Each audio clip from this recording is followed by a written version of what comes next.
Hello नमस्कार सभी को। आपके YouTube चैनल पर आप सभी का स्वागत है। अपनी प्रश्नावली कर रही हैं क्षेत्र मिति, जिसके अंदर क्षेत्रफल और परिमाप के बारे में अध्ययन कर रहे हैं। आयत का परिमाप और क्षेत्रफल, उसके बाद अपने किया वर्ग का परिमाप और क्षेत्रफल किया। कुछ अन्य जैसे पंचभुज, छठभुज, अष्टभुज, तो इनके परिमाप के बारे में भी अपने पीछे अध्ययन किया। आज अपने समांतर चतुर्भुज और त्रिभुज के क्षेत्रफल के बारे में अध्ययन करेंगे कि समांतर चतुर्भुज का क्षेत्रफल किस तरीके से ज्ञात करते हैं, क्या होता है ये, और उसके बाद त्रिभुज का क्षेत्रफल। तो समांतर चतुर्भुज देखें तो ये जो आकृति आप देख रहे हो, ये समांतर चतुर्भुज की आकृति होती है। चतुर्भुज की आकृति होती है ये। इसके अंदर ये जो भुजा हो जाएगी, नीचे वाला आधार हो जाएगी, आधार होगी इसकी भुजा, और ये डॉट डॉट करके जो दिखाया गया है नीचे से लेकर ऊपर तक, ये शीर्ष तक, तो ये इसकी हो जाएगी ऊंचाई। तो समांतर चतुर्भुज के अंदर दो जो भुजाएं वो अपने पास होनी चाहिए। एक तो उसका आधार ज्ञात होना चाहिए, आधार अपने को दिया होगा प्रश्न के अंदर, और दूसरी उसके अंदर ऊंचाई अपने को दी होगी। तो इस तरीके से जो समांतर चतुर्भुज का क्षेत्रफल का जो सूत्र बनेगा, चतुर्भुज का क्षेत्रफल ज्ञात करने का सूत्र है ये आधार गुणा ऊंचाई। आधार भी अपने को दे रखा होगा प्रश्न में, ऊंचाई भी दे रखी होगी, दोनों का गुणा कर देंगे आपस में तो वो समांतर चतुर्भुज का क्षेत्रफल आ जाएगा। उसके बाद है त्रिभुज। तो त्रिभुज की आकृति इस तरीके से होती है, अलग अलग प्रकार के बनते हैं त्रिभुज भी। तो इसका ये नीचे वाली जो BC भुजा है अपने पास, ये आधार हो जाएगी, और ये जो डॉट करके दिखाई गई है लाइन, ये डॉटर लाइन है जो, ये इसकी ऊंचाई हो जाएगी। तो आधार और ये ऊंचाई, तो इस त्रिभुज का क्षेत्रफल का सूत्र हो जाएगा 1/2 गुणा आधार गुणा ऊंचाई। इसका सूत्र हो जाएगा त्रिभुज का क्षेत्रफल ज्ञात करने का कि आधार और ऊंचाई को आपस में गुणा करना है। जो प्रश्न में आधार दे रखा होगा और जो ऊंचाई दे रखी होगी, उन दोनों को पहले आपस में गुणा कर देंगे, फिर 2 का भाग दे देंगे, तो वो आ जाएगा त्रिभुज का क्षेत्रफल। और जो समांतर चतुर्भुज का है उसमें सीधे ही आधार और ऊंचाई का आपस में गुणा करना है, तो वो चतुर्भुज का क्षेत्रफल आ जाएगा। और उसमें अगर अपने साथ में 1/2 और लगा देंगे आगे, तो वो त्रिभुज का क्षेत्रफल हो जाएगा। और करते हैं अब इस पे सवाल है अपने। पहला सवाल है, समांतर चतुर्भुज का आधार 7 सेंटीमीटर है व ऊंचाई 4 सेंटीमीटर है, तो क्षेत्रफल ज्ञात करना है। पहला सवाल के अंदर समांतर चतुर्भुज, इसका आधार अपने को दे रखा है 7 सेंटीमीटर, ऊंचाई दे रखी है 4 सेंटीमीटर, और क्षेत्रफल ज्ञात करना है। तो हल लिखेंगे। पहले हल के अंदर समांतर चतुर्भुज का क्षेत्रफल बराबर आधार गुणा ऊंचाई, ये सूत्र हो जाएगा इसका, आधार गुणा ऊंचाई। आधार का मान 7 है, गुणा ऊंचाई मतलब 4 हो गया। 7 को 4 से गुणा कर देंगे, 28 वर्ग सेंटीमीटर, ये आ जाएगा इसका क्षेत्रफल आ जाएगा। तो ये बिल्कुल ही सिंपल है। बस जो आधार अपने को प्रश्न में दे रखा है, ऊंचाई जो दे रखी है, उन दोनों का इस तरीके सूत्र लगा के आधार की जगह 7, ऊंचाई की जगह 4, दोनों को आपस में गुणा कर देंगे, तो ये 28, साथ में वर्ग लगाना जरूरी है, आगे सेंटीमीटर मीटर जो भी दे रखा है प्रश्न में वो लगाते हैं। उसके बाद है दूसरा, समांतर चतुर्भुज का आधार अब 2.5 मीटर है, या पॉइंट में है 2.5 मीटर, व ऊंचाई इसमें दे रखी है 3.5 मीटर है, तो क्षेत्रफल ज्ञात करना है। तो सूत्र वही है, समांतर चतुर्भुज का क्षेत्रफल बराबर आधार गुणा ऊंचाई हो जाएगा, ये सूत्र है इसका। आधार अपने लगा देंगे 2.5 है, ये आधार 2.5 और ऊंचाई है वो 3.5 है। तो दोनों का आपस में जब गुणा करेंगे, 2.5 और 3.5 को आपस में गुणा करेंगे, तो ये आ जाएगा 8.75 वर्ग सेंटीमीटर। वर्ग मीटर है क्योंकि मीटर में दे रखे हैं सारे, तो इसलिए मीटर। और जो ये दशमलव वाले गुणा थे, ये अपने पीछे दशमलव वाली जो प्रश्नावली की थी उसमें मैंने बताया था कि दशमलव वाली संख्या और गुणा किस तरीके से अपने करते हैं। फिर भी मैंने यहाँ पे इस तरीके से कर रखा है, इसको आप समझ सकते हो। गुणा सीधे ही करना है पहले, जैसे अपने करते हैं। उसके बाद एक संख्या छोड़ के दशमलव इसमें है, एक संख्या छोड़ के दशमलव इसमें, इसलिए 2 संख्या छोड़ के दशमलव लगानी है पीछे से। कई बार इस तरीके से चित्र भी दे देता है बना के, ठीक है। जैसे 2 प्रश्नों में अपने देखा, तो इसमें ऐसा लिखा भी हो सकता है कि आधार और ऊंचाई इतनी इतनी है, तो उसका क्षेत्रफल ज्ञात करो। या कई बार ऐसे चित्र भी बना के देता है प्रश्न के अंदर कि ये इस तरीके से चित्र बना हुआ है और इस चित्र का अपने को क्षेत्रफल ज्ञात करना है। तो चित्र को पहले देख के अपने को देखना है कि चित्र है किस चीज का, त्रिभुज का है, चतुर्भुज का है, वर्ग का है या आयत का है। तो जिस भी आकृति का आपको लगे कि ये आकृति ये वाली है तो उसी के सूत्र लगाने हैं। अगर चारों भुजाएं एक जैसी हैं फिर तो वर्ग हो जाएगा, ठीक है, बिल्कुल सीधी खड़ी होंगी ऐसे तो वर्ग है। तो वर्ग का क्षेत्रफल होता है भुजा गुना भुजा। अगर आमने सामने की भुजाएं बराबर हो, बिल्कुल सीधी हो, ऐसे बिल्कुल सीधी हो, तो आमने सामने की अगर भुजाएं बराबर हो तो वो आयत होता है। अब इस तरीके से अगर ये बनी हुई है अपने पास तो ये समांतर चतुर्भुज है। इसका अपने को आधार दे रखा है 5 और ये जो डॉट डॉट करके दिखा रखी है इसकी ऊंचाई हो जाएगी 3। तो यहाँ आधार 5 सेंटीमीटर है, ऊंचाई 3 सेंटीमीटर है। तो ये लिख लिया जाएगा आधार बराबर 5 सेंटीमीटर व ऊंचाई बराबर 3 सेंटीमीटर है। समांतर चतुर्भुज का क्षेत्रफल का ये सूत्र लगा देंगे अपने, आधार गुणा ऊंचाई होता है सूत्र इसका।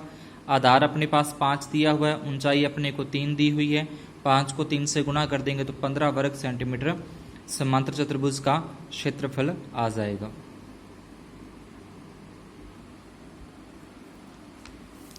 उसके बाद अपने करते हैं त्रिभुज। त्रिभुज का सूत्र मैं पीछे बता चुका हूं क्या होता है। तो इसका अब सवाल है ये, एक त्रिभुज का आधार 4 सेंटीमीटर व ऊंचाई 3 सेंटीमीटर है तो त्रिभुज का क्षेत्रफल ज्ञात करना है। तो सूत्र लगा देंगे, हल लिख के, हल लिखना है त्रिभुज का क्षेत्रफल बराबर 1/2 गुणा आधार गुणा ऊंचाई। 1/2 का 1/2 वैसे उतारना है जैसे लगा हुआ है। आधार तो आधार यहाँ पे आप देखोगे आधार 4 है तो आधार की जगह 4 आ जाएगा, फिर गुणा का निशान है, गुणा का निशान। उसके बाद ऊंचाई, तो ऊंचाई यहाँ लिखा हुआ है 3 तो यहाँ आ जाएगा 3। अब 4 को 3 से गुणा करेंगे 12, फिर 12 में ये जो बटे में 2 थी ये बटे में 2 यानी कि 2 का भाग देंगे, 12 में 2 का भाग देंगे तो ये आ जाएगा 6 वर्ग सेंटीमीटर अपना उत्तर आ जाएगा। बस प्रश्न में ध्यान रखना है कि आधार कितना दी है, ऊंचाई कितनी दी है, उन दोनों गुणा करके फिर ये 2 का भाग दे देंगे। 2 का भाग देने से अपना क्या आ जाएगा, उत्तर आ जाएगा। उसके बाद फिर आगे 5वां सवाल, एक त्रिभुज का क्षेत्रफल ज्ञात कीजिए जिसका आधार 3.2 मीटर व ऊंचाई 5 मीटर है। तो आधार तो ये रखना है 3.2 और ऊंचाई ये रखनी है 5। त्रिभुज का क्षेत्रफल बराबर 1/2 गुणा आधार गुणा ऊंचाई। 1/2 वैसे लिखेंगे, गुणा आधार का मान 3.2, ऊंचाई की जगह आ जाएगा 5। 3.2 को 5 से गुणा करें, 3.5 को 5 से गुणा करेंगे तो आ जाएगा 16.0, बटे में ये 2 है तो 2 का 2 आ जाएगा।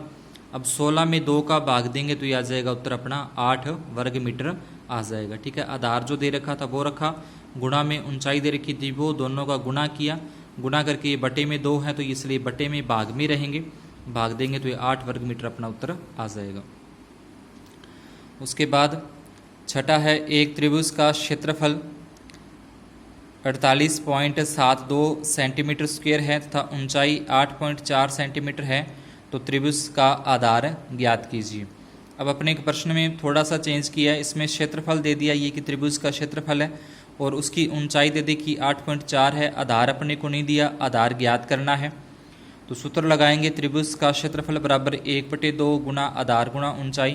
क्षेत्रफल जो प्रश्न में याद रखना है, लिखा है ना क्षेत्रफल, ये देखो लिखा हुआ क्षेत्रफल 48.72 तो ये क्षेत्रफल की जगह पे आ जाएगा, बराबर का निशान 1/2 गुणा का निशान। उसके बाद आधार, तो आधार तो इसने बोला है ज्ञात कीजिए, आधार अपने को नहीं दिया तो इसलिए आधार का आधार ही रख दिया, गुणा का निशान। उसके बाद ऊंचाई अपने को इसने दी है प्रश्न में कि ऊंचाई 8.4 है तो ये 8.4 रख देंगे। अब जो बटे वाली संख्या पीछे अपने कर चुके हैं प्रश्नावली, ऐसे कि भाग वाली जो संख्या होती है वो गुणा में जाती है और जो गुणा वाली संख्या वो भाग में जाती है। तो इसलिए जो 2 थे ये 2 का अपने इधर गुणा में ले जाएंगे, इसके 2 गुणा में चले गए, 8.4 गुणा में थे तो ये आ जाएंगे भाग में, इधर रह जाएगा सिर्फ आधार रह जाएगा।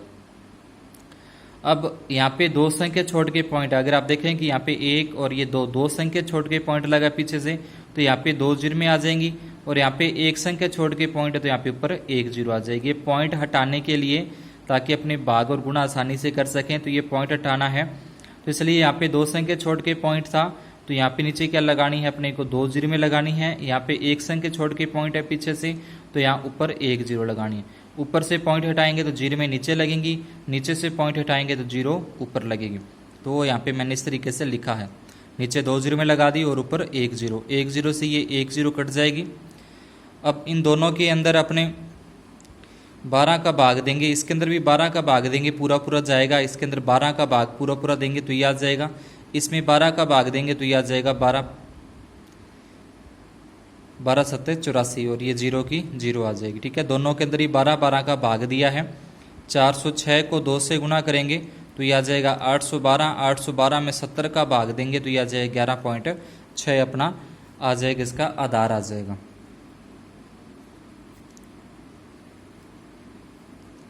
त्रिभुज का जो आधार है वो आ जाएगा अपना 11.6 सेंटीमीटर। ठीक है, इस तरीके से लिख देना है, त्रिभुज का आधार बराबर 11.6 सेंटीमीटर। दोनों गुणा करना है, गुणा करके ये आ जाएगा। फिर 70 का भाग या फिर 7 का भाग दे दो एक बार। 7 का भाग जहाँ तक जाता है उसके बाद एक 0 अपने नहीं लगाई तो ये पीछे से एक संख्या छोड़ के पॉइंट लग जाएगा। उसके बाद है 7वां, एक समांतर चतुर्भुज का क्षेत्रफल 246 सेंटीमीटर स्क्वायर है और ऊंचाई ज्ञात कीजिए जबकि आधार इसमें 20 सेंटीमीटर है। अब पिछले सवाल में तो अपने क्या था कि आधार नहीं दे रखा था और आधार ज्ञात करना था और इसके अंदर अपने को ऊंचाई ज्ञात करनी है। ठीक है, तो इसमें सूत्र क्या बोला है, इसमें अब सवाल में बोला है कि समांतर चतुर्भुज का क्षेत्रफल है तो यहाँ पे सूत्र लगाएंगे अपने समांतर चतुर्भुज का ही लगाएंगे। अगर बोलता कि त्रिभुज है जैसे पिछले सवाल में था तो फिर अपने यहाँ पे त्रिभुज का लगाते। तो समांतर चतुर्भुज का क्षेत्रफल बराबर आधार गुणा ऊंचाई। क्षेत्रफल की जगह तो ये रखा जाएगा 246 रख दिया, बराबर आधार अपने को दे रखा है कि आधार इसका 20 सेंटीमीटर है तो आधार की जगह 20 आ गया, गुणा ऊंचाई अपने को प्रश्न में नहीं दे रखी कि ऊंचाई कितनी है तो ऊंचाई इसकी ज्ञात करनी है। अब जो यहाँ पे ऊंचाई ज्ञात करनी है ये 20 गुना में थे, गुना वाली संख्या यहाँ से हटानी पड़ेगी तो वो जाएगी भाग में, यानी कि बराबर किस साइड लेके जाएंगे उसको तो बटे में चली जाती है। गुना वाली संख्या जो मल्टीप्लाई में होती है वो डिवाइड में हो जाती है। उसके बाद इसमें 20 से अपने भाग देंगे, इसको डिवाइड करेंगे 20 के साथ 246 में तो ये आ जाएगा 12.3 सेंटीमीटर आ जाएगी। क्या आ जाएगी, ये समांतर चतुर्भुज की ऊंचाई आ जाएगी। अतः समांतर चतुर्भुज की ऊंचाई 12.3 सेंटीमीटर है। इस तरीके से अपने को लिख देना है। तो आज की क्लास में अपने इतना ही। वीडियो को लाइक ज़रूर कर देना, आगे शेयर करना इसको ताकि आगे ज़्यादा से ज़्यादा इसको सब्सक्राइब कर सकें। धन्यवाद, शुभ दिन।